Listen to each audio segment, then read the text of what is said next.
feel silly right now. Just in a silly, goofy mood. Okay, well, great. I am unwell. And I'm just like, what are you saying? When I tell you this summer has been an elite reading experience, I've been completely immersed in Throne of Glass. I fell down a Greek mythology rabbit hole the whole month of July, and I have loved every second of it. Do you hear the thunder? It is like a thunderstorm out there today. Now we are in August, and I find myself craving a temporary change of pace, a little palette cleanser streak, if you will. The vibes are summertime. I want summer books, summer activities, summer movies, anything summer, so I can really squeeze all I can out of this season before it's time for the next one, which is a comin'. 'Tis August. Time's a ticket. The activities are easy. For anyone who doesn't know, I make a seasonal bucket list each season to use as a quick glance for moments like this, that I'm like, I want to do something fun. If you want some summer recommendations for books, movies, or activities, you can check out my romanticizing summer video. It's all in there. Now for the books. Let me tell you, I have a stack of books that I have been dying to read. 2 are actually missing from here. 1 I would need to get from the library, and the other one comes out tomorrow. But this is the stack I'm choosing from today. Ugh, how to pick. I have no idea how I'm gonna choose between all these books, but I definitely know I want to read this one, A Midsummer Night's Dream. I got this in New York when we went in the fall, and I have been waiting for summer to read this. So the time is now. Shakespeare is obviously a playwright, so all of his stuff only takes like 2 to 3 hours to read, the length of a play. My vision is to post up somewhere very immersive and just read my little heart out. I got this cutie little version at the bookstore, and I also got this less cutie but very helpful edition from the library. The No Fear Shakespeare editions are set up that they have the original text on one side and then a modern translation on the other, so I like to have it on hand in case I ever get to a point that I'm like, what on earth is happening? I have a little tradition with myself where after I read some Shakespeare, I find an adaptation to watch. So far, the only adaptation of A Midsummer Night's Dream I've ever seen is that one episode of A Sweet Life of Zack and Cody, pure cinema. So I will definitely be rewatching that, and then hopefully I can find a movie adaptation that is true to the play. So book 1 chosen. I'm hoping to read 3 books this week. We'll see how it goes. So strap on in for a very summery, whimsical, bookish week.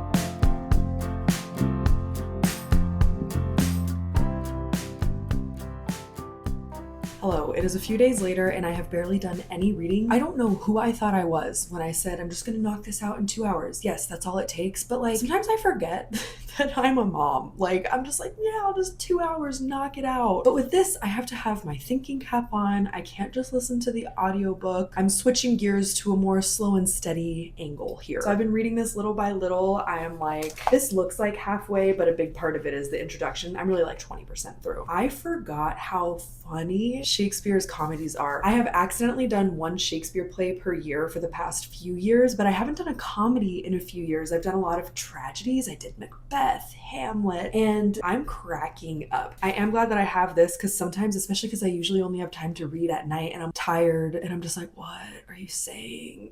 But then once I understand what's happening, I'm like, okay, I know what you're saying. And it's beautiful. I mean, I have been a highlighting machine. I feel like I should actually do the tabs in this because that would be so satisfying to see them all. I always love that look, but I just never have the patience to do it. So I'm slowly chugging along on Midsummer Night's Dream, but I want my next book so that I can listen to it on audio while I'm going for my walk, while I'm doing my dishes, when I don't have the brain power for something like this. So even though I haven't finished this, I am going to be wild and crazy and read 2 books at once. I have been waiting to open this with you. This has been sitting on my kitchen table for days now. So I hope you appreciate that I have had the willpower to not open book mail until we could open it together. So let's open it. Okay, I know I said I would wait for you, but just give me a minute. I love how she's so silly. Oh, look at it. I have the third one here. The rest of them are on my shelf. Let's see. I literally scoured the internet last week before it came out to just see what they would all look like on the shelf because I was a little nervous about the black, not gonna lie, because the other ones are all fun colors, but you know, I don't hate it. Obviously, this is going to be spoiler free. This is the fourth book in a series, so I wouldn't do that to you guys. I will say my spoiler free thoughts. I reread this one. I didn't reread the whole series. When this came out last year, I thought that it was a trilogy, so I reread them all thinking this would be the final installment. My honest thoughts, it should have been a trilogy. I feel like we're kind of drawing things out a little too much, but I still like it. The best way I can describe it is that it's not great writing or technique, but it is very good storytelling. I love the characters. I love the setting. I love that it's silly. I don't love some of the things that are going on right now, but I mean, I'm still here, aren't I? And the cliffhangers in this book have actually been haunting me for a year. I have thought about it a lot. It'll just randomly pop into my head all the time. So after months of impatiently waiting, we are finally here. So I'm gonna stop talking about it and actually go read because I have been waiting long enough.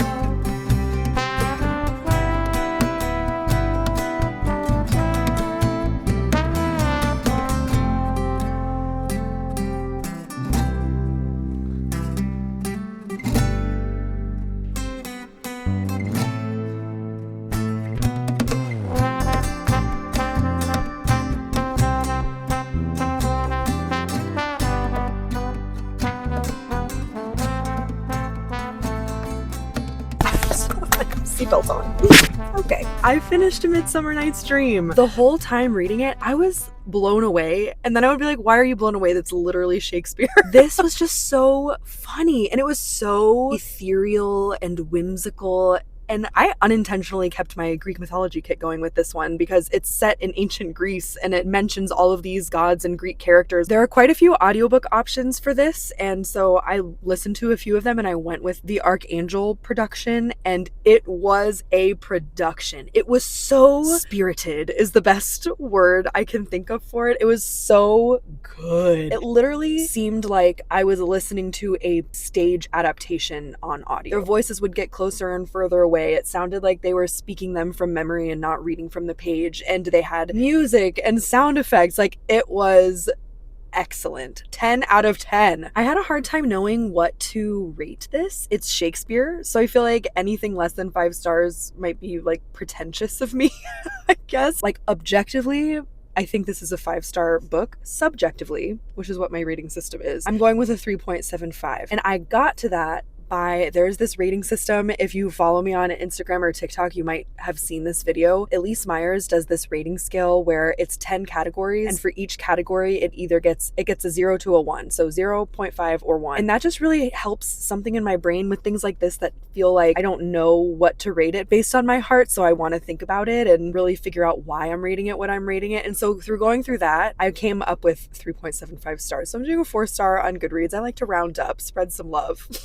Not that Shakespeare needs it. I think about that with like smaller authors, but Shakespeare literally does not need that. He doesn't need my 4 stars. All right, I'm here at the library. I didn't even explain. I'm here at the library. I am quickly losing sunlight. Look at this. If I go back here, I look like a villain waiting in the shadows, and then I come forward. The sky is like gorgeous. The last few nights, the sky has been gorgeous. It's like that cotton candy. It's like a blue sky with pink wispy clouds. Oh, God's painting up there. All right, so I'm at the library. I'm going to get a little bit of work done. It closes in like an hour, so it's very motivating for me to have a set timeline that I can do things. So I'm going to go in and I'll catch you later. Oh, wait.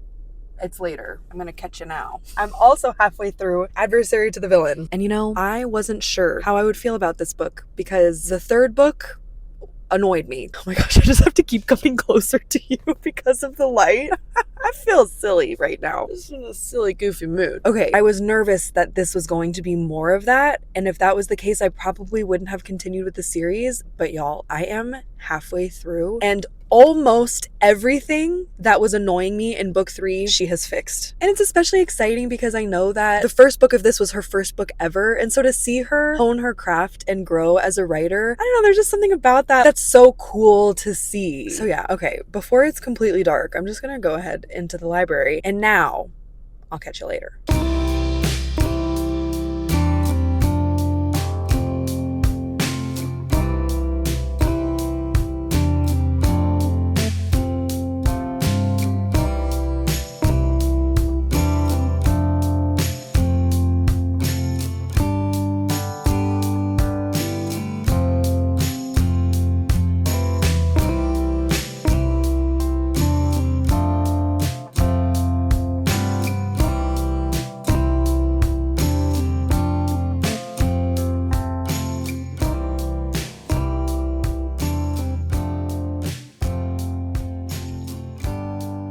Okay, not gonna lie, I'm kind of giving Evie stage today. Speaking of which, I finished Adversary to the Villain. I think this is my favorite one so far. It's hard to talk about without spoilers, but the best way I can describe it is that it feels very much like Once Upon a Time, which is one of my all-time favorite shows. It's just feel good and silly and a little cringe, but a nice place to be. A nice place to hang out. I remember when the first book came out, it was marketed as Once Upon a Time meets The Office, and this one has the most Once Upon a Time vibes. If you read it, you'll know what I'm talking about. My daughter and I also had a little summertime picnic, and it made me giggle because there's this running joke in these books about how the villain is adamant that he does not do picnics, but then he actually has them pretty often, and he's like, it's not a picnic, it's just eating outside. So that felt very immersive. Life imitating art, you know what I'm saying? If I'm honest, in my opinion, this could have been a trilogy, maybe should have been a trilogy, but if she wants to keep the series going, then I understand the choices made in this book, and you know, I can get on board. Overall, I am really glad that I picked this one back up. It brought back that magical feeling that I got with the first couple of books. Honestly, book 3 did the whole series dirty, but we seem to be back on track, so I will be picking up the next book when it comes out. So now I'll add this to the stack.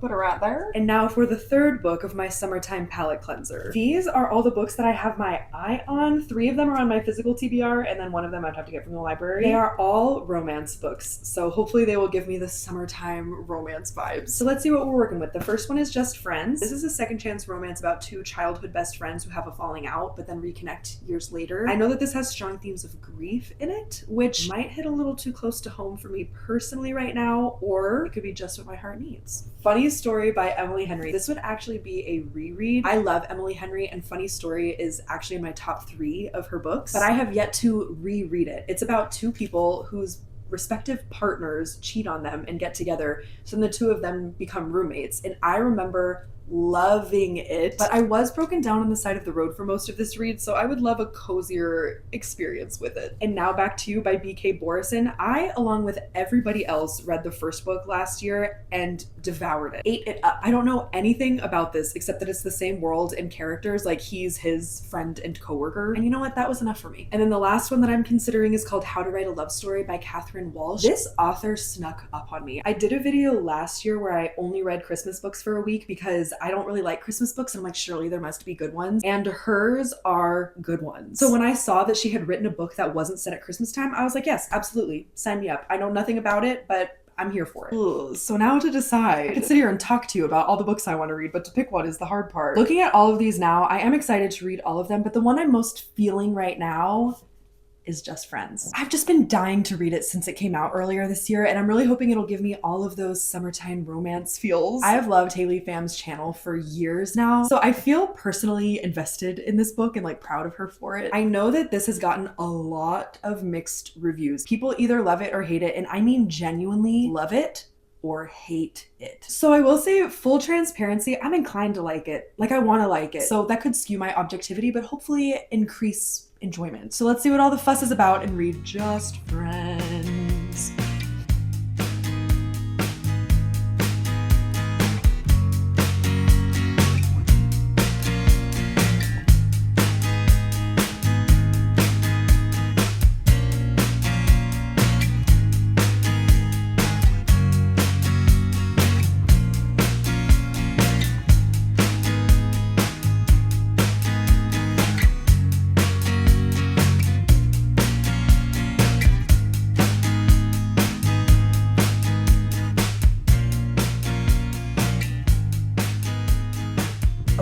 genuinely cannot understand the hate for this book. I am loving it. I mean, I'm on page 70. Like, I am not that far into this. Like I said, I didn't know if the themes of grief would be too much for me. And you know what? It kind of is healing or like validating. This is actually a very similar situation to loss that I've had with hospice and these moments. And she just captures it so beautifully while also capturing that it happens during regular life. Like, Blair is experiencing her regular life. It's interrupted, of course. Her plans have changed because of this, but at the end of the day, like, she's still a girl fresh out of college who's navigating her feelings and her crush on this guy and needing a job and a life pivot while also losing someone actively who she loves and who matters a lot to her. And this book is such a testament to why representation matters. I am not Vietnamese, I'm Cuban, but there are some overlaps of, you know, a culture that really prioritizes family and being positive and being tough that I just feel very seen. It's just a different perspective you don't get when it's, you know, just like a typical American perspective. I love those. I love those types of books. I do relate to those in a lot of ways as well. That's not what I'm saying. But to see this as well, it warms my heart. Like, it does something in my soul to get a glimpse into someone's experience and their culture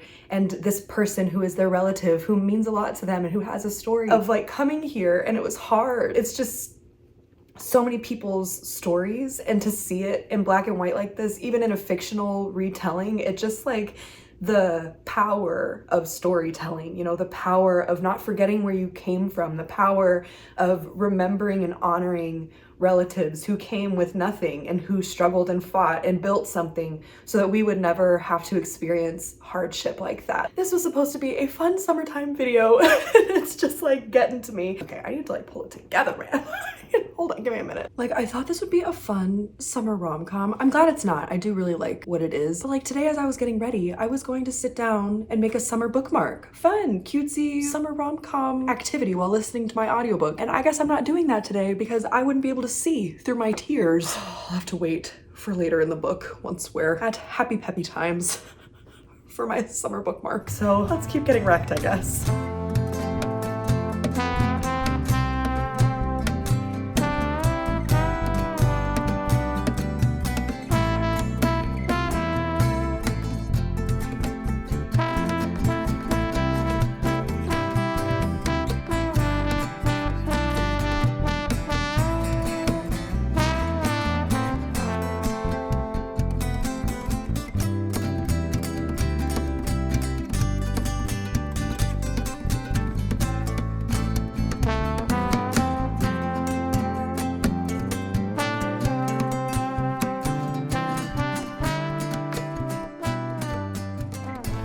We went to a tea party today. Do I look like I just came from a tea party? My mom and I took my daughter to the local tea house and we had such a sweet time. I did finish Just Friends. This had the summertime feels. Like, it said summer a lot. It's set in the summertime in a small beach town in California. So the vibes were there for summertime. And obviously this really moved me, as you could see from my last update. That was around the 70-page mark. And that continued to be true. The writing on grief and her experience with loss and coming into herself and her identity was all very, very beautiful and very profound. I love what Haley Pham does with words and sentences. It's just beautiful language. The relationship did feel a little forced to me. Like, we go back in time, and in their past timeline, she just captures what it is to be young and have a crush on your friend in high school like so well. But in the present timeline, I couldn't really feel any connection or chemistry between the characters. And it seemed like there was a lot of conflict without a lot of rebuilding, which made it hard to root for them, because I'm like, oh, your past connection is not a present connection. And I feel like there wasn't enough time spent on rebuilding that present connection. Overall, I'm glad I read it. I do feel proud of Haley. Like, she wrote a whole freaking book. No one can ever take that away from her. And I will pick up her next book. Like I said, I really like what she does with words. Like, she's a wordsmith. You can tell. Now let's put this on the stack. There they are. Don't you just love seeing books together? That is a summer stack right there. I love a stack of books. Gets me every time. I also just feel very pleased with all I was able to do for my summer bucket list. I didn't film everything I did because, you know, you gotta live in the moment too. Some for us, some for me. I really do feel like I was able to soak up summertime, both with things on my bucket list and with things off of my bucket list. We had a couple of picnics outside. We've been playing in the hose every single day, every day. We live in South Florida, so it is hot. We went on the local carousel. We made a summertime fort. Like there were just so many things. I feel like we were really, really intentional in this time, and it was just really special. There's something about something coming to an end and just time being finite that really makes me want to make the most that I can. And isn't that a beautiful thing? You know, like this won't last forever. I have this moment right now. I have this season right now, and what do I want to do with it? I think that's such a lesson. There's a lesson in there somewhere. I did watch my adaptations of Midsummer Night's Dream. I watched the Sweet Life of Zack and Cody episode and the 1999 version of Midsummer Night's Dream, and it was such a fever dream. Like I enjoyed it. I really loved the visuals of the fairies. That is just like, it was perfect. An enchanted forest, very ethereal, very whimsical, just like the play was. But I mean, I'll probably never watch it again. It was a very like artsy, fun movie. So I liked it, I enjoyed it, but I don't know that I would recommend it. It's not a new favorite or anything. The Sweet Life of Zack and Cody episode, however, slapped. So there we have it. All the books I read my final couple of weeks of summertime. When I started this journey, I was like, I am not ready for fall. I was resisting it. I'm like, how can people already be ready for fall? You know, everyone's talking about Ogtober. But I was like, no, I'm not ready. I love summertime. I love fall. Don't get me wrong. But I wasn't feeling fall yet. And now we're like late August and I'm feeling it. It's getting harder and harder to resist, I tell you what. The theme for our book club pick this month is one last summer book. So I think I will have one last summer read. But then we are going to dive headfirst into fall books. I'm still on my Throne of Glass journey. And I mean, I got to reread ACOTAR. There's a lot to catch up on over here. So I'm really looking forward to my fall reading. So anyway, let's cheers. I just have water today. Stay hydrated. It's hot out there. I hope, are all of my Irish people going to come for me that I'm going to cheers water? You're not allowed to cheers water. It's bad luck or something. You know what? I'm going to do it anyway. I hope that you are soaking up the last few moments of this season, and I hope that you feel really excited for the next one. Life is beautiful, man. All this beauty for free. You know what I'm saying? So cheers to that. All this beauty for free. Cheers.